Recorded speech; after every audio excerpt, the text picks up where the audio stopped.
नमस्कार, good evening everyone. तो आज हम अपना दूसरा वीडियो शूट कर रहे हैं।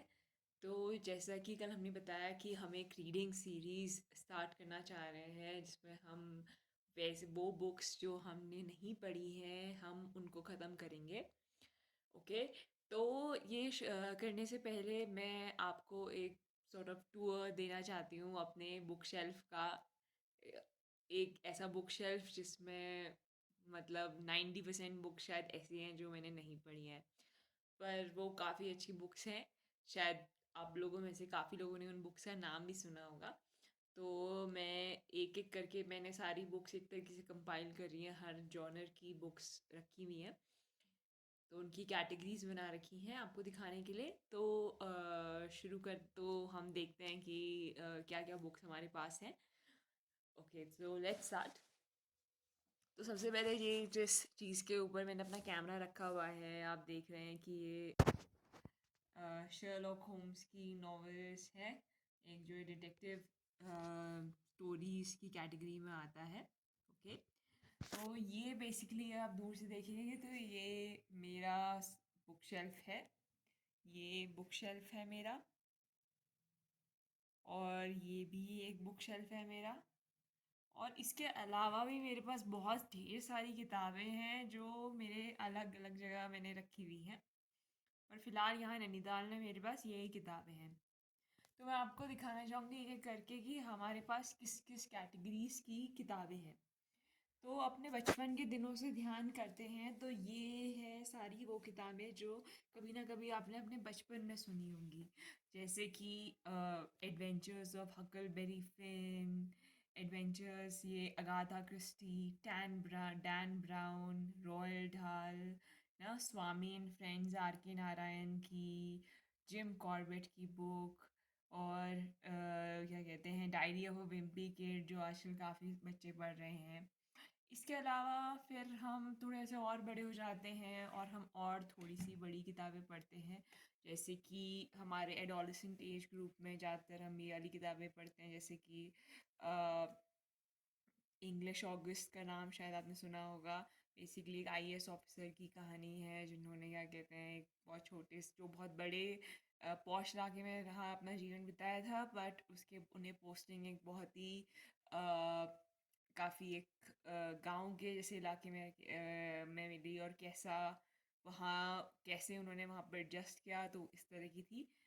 फिर ये सबसे फेमस किताब आयन रैंड की फाउंटेन हेड जो बहुत ही रेवोल्यूशनरी आइडियाज़ को प्रमोट करती है। उसके बाद रस्किन बॉन्ड की बुक, फिर एक बहुत ही फेमस राइटर जिनको नोबेल प्राइज़ भी इस किताब के लिए मिला है, गैब्रियल गार्सिया मार्के। तो इन्होंने इस किताब ये बहुत ही मैजिकल किताब है जो आपको एक मैजिकल दुनिया में लेके चली जाती है। फिर एक एंग्शियस पीपल, ऑल्दो ये बुक के बारे में मैंने बहुत सुना था पर अभी मुझे मैं बहुत अच्छे से बता नहीं पाऊँगी इस बुक में है क्या। तो ये दूसरी किताब है। ये किताब है जो मैंने पूरी पढ़ी हुई है, मॉस।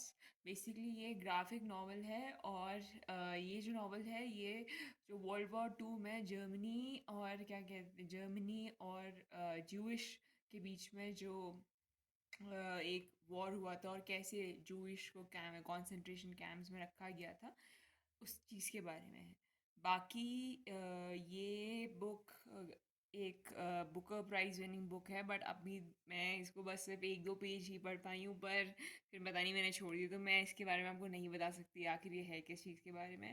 बाकी ओल्ड मैन एंड सी भी एक बहुत ही फेमस किताब है जिसको नोबेल प्राइज़ मिला है, और ये बहुत पतली बुक है, और पता नहीं क्यों ये भी किताब मैं आधी छोड़ के आज सिर्फ 4-5 पन्ने पढ़ के छोड़ चुकी हूँ। फिर एक ये बुक है, ये एडगर एलन पोद द्वारा लिखी गई है, और ये बहुत ही जाने माने हॉरर राइटर कंसिडर किए जाते हैं। तो ये उनका पूरा कलेक्शन है। बहुत ही अजीब बात है कि इस बुक को पाने के लिए मैंने इतनी जद्दोजहद करी थी, वो सब करी थी, पर जब ये बुक मेरे हाथ में आई तो उसके बाद मैंने इस बुक को बिल्कुल भी नहीं पढ़ा। तो ये बहुत ही एक शर्मिंदगी की बात है मेरे लिए। तो अब इस एफ़र्ट से हम चाहेंगे कि हम इन सारी बुक्स को एक्सप्लोर करें, इनके सारे हिडन राज हम जानने की कोशिश करें। तो अब इसके बाद आती हैं हम अलग लेवल पे जो है ये वाली बुक्स। एक फ़ेमस जापानीज़ राइटर है हरुकी मुराकामी, जिनकी बुक्स बेसिकली स्टोरीज़ भी बताती हैं और कुछ ना कुछ फ़िलॉसफ़ीज़ भी बताती हैं। तो इनकी जो राइटिंग्स हैं ये हर तरीके से हैं, जो बेसिकली सेल्फ़ डिस्कवरी, लव और मेबी बहुत सारी चीज़ों को लेके हैं। इसमें से मैंने बस जो एक पूरी किताब जो पढ़ी है वो काफ़का ऑन द शोर है, और मैंने नॉर्वेयन वुड आधी पढ़ी है जो मुझे बहुत अच्छी लगी थी। और एक मैंने ये थोड़ी बहुत what I talk about when I think about running, ये भी मैंने पढ़ी है। बाकी मैंने इसमें से और कोई किताब नहीं पढ़ी है। तो हम चाहेंगे कि हम मुराकामी की और भी दुनिया को एक्सप्लोर करें।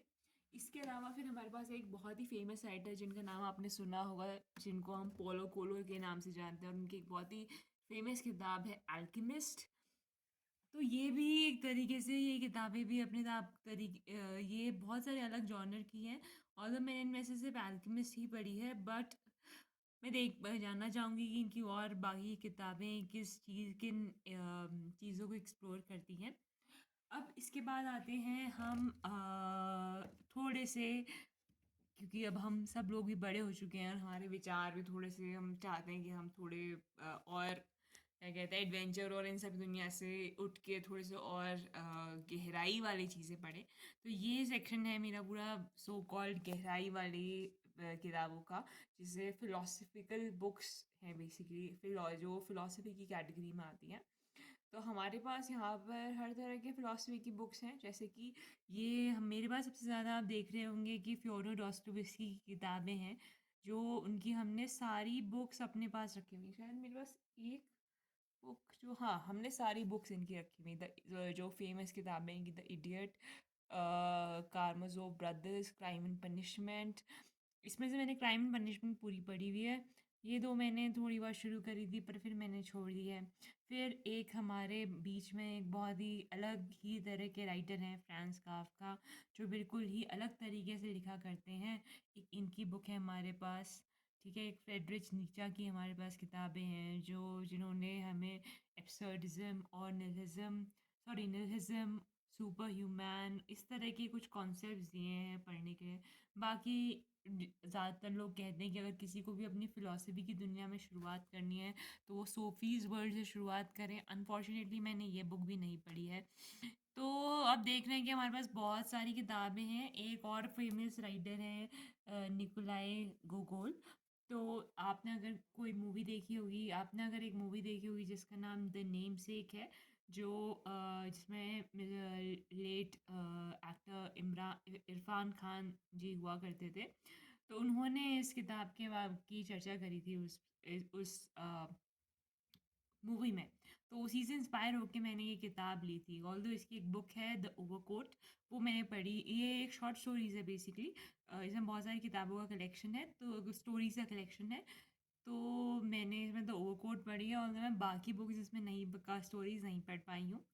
पर ये भी ऐसा लगता है कि बहुत सटायरिकल तरीके से लिखते हैं, बहुत ही व्यंग्यात्मक तरीके से समाज को एक तरीके से दिखाना चाहते हैं। बाकी एक किताब हमारे पास है autobiography of Yogi by Paramahansa Yogananda. Although मैंने सुना है ये बहुत फेमस किताब है और बहुत ही अच्छी किताब है, बट पता नहीं, मैंने अभी ये नहीं पढ़ी है फ़िलहाल, और मेरा भी ध्यान इस तरफ आकर्षित नहीं हुआ है। लेट्स सी इन फ्यूचर हम इस बुक को पढ़ेंगे। ओके, अब यहाँ इस सेक्शन से निकल के हम अपने दूसरे सेक्शन की तरफ बढ़ते हैं। तो अब आप देख रहे हैं कि ये हमारे पास एक थ्री स्टोरीड सॉर्ट ऑफ क्या कहते हैं, एक बैम्बू का शेल्फ है। तो आप देख रहे हैं कि सबसे ऊपर वाले शेल्फ पे हमारे पास बहुत सारी हिंदी नॉवेल्स हैं, और आप देख रहे हैं इसमें ज़्यादातर किताबें प्रेमचंद द्वारा लिखी गई हैं। गोदान, गबन, अ, और पत नहीं, ये तो नहीं है, और प्रतिज्ञा, और भी हमारे पास बहुत सारी हैं, है ना। या कि एक शरद चंद्र उपाध्याय की हमारे पास किताबें हैं, और मिस्टर कमलेश्वर की कितने पाकिस्तान, जो एक बहुत फेमस किताब है, उसका हिंदी वर्जन है हमारे पास। इसके अलावा हमारे पास कुछ हिंदी नॉवेल्स यहाँ पर भी हैं, आप देख सकते हैं यहाँ भी कुछ प्रेमचंद की किताबें हैं, जैसे कि रंग भूमि है, और ग्रहदहा है।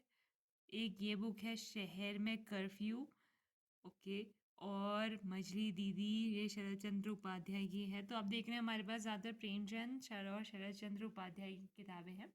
बाकी ये एक सेक्शन है जहाँ पर काफ़ी क्लासिक बुक्स जो कही जाती हैं, जो 1800s में अंग्रेज़ों में लिखी गई है, इस पे हम इसको हटा दें तो बाकी इसी कैटेगरी की आती हैं, जैसे जॉर्ज ऑरवेल जो बहुत ही फ़ेमस किताब है। ये राइटर ने अपना एक इमेजिनेशन किया है कि 1984 में एक इस तरह की दुनिया होगी जिसमें लोग अपने खुले विचार कभी भी रख नहीं पाएँगे, हर समय उन्हें कोई ना कोई देख रहा होगा।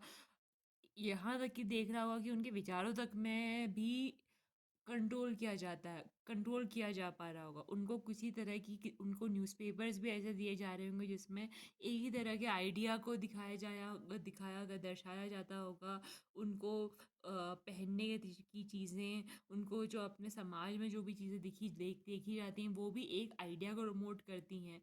और अगर कोई भी व्यक्ति अपने दिमाग में भी कुछ ऐसा अलग सोचने का या विद्रोह का सोचने का करता है, तो कैसे ये जो समाज जो इन्होंने इमेजिन किया है, कैसे वो उनको पनिश करता है, ये इन्होंने इस में क्रिएट करी है। ये मैंने लगभग 70% की बुक पढ़ ली थी, पर पता नहीं फिर मैं क्यों छोड़ दिया मैंने। ये ऊपर वाली बुक ये मेरी बहुत फेवरेट किताबों में से है, टू किल अ मॉकिंग बर्ड। इसमें जो मेरे फेवरेट कैरेक्टर हैं, बेसिकली एक ऐसे व्यक्ति हैं जिनका जिनका कुछ इस तरह का कैरेक्टर है कि वो, जैसे आजकल हम देखते हैं कि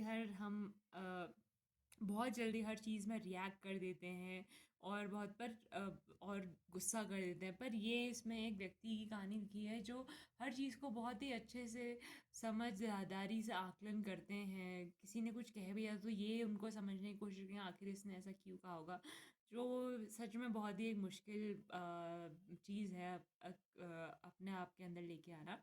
इसके अलावा एक मेरी बहुत फेवरेट किताब है, ये दो चार्ल्स डिकेंस की, hard times of David Copperfield मैंने बहुत बार पढ़ने की कोशिश करी, पर 10-15 आई थिंक पन्नों के बाद पता नहीं क्यों मैंने ये ऐसे छोड़ दी। पर जितने भी पन्ने मैंने इसके पढ़े, मुझे इस बुक को पढ़ के बहुत बहुत बार आनंद आया है। तो मैं चाहूँगी कि इस प्रोसेस में हम ये भी चीज़ ख़त्म कर ये इस किताब की जर्नी में भी जाएँ। इसके अलावा हम नीचे देख रहे हैं तो ये हमारे पास कुछ ऐसी किताबें हैं जो नॉन फिक्शन की कैटेगरी में आती हैं। जैसे सबसे पहली किताब है हमारे पास, the body keeps the score.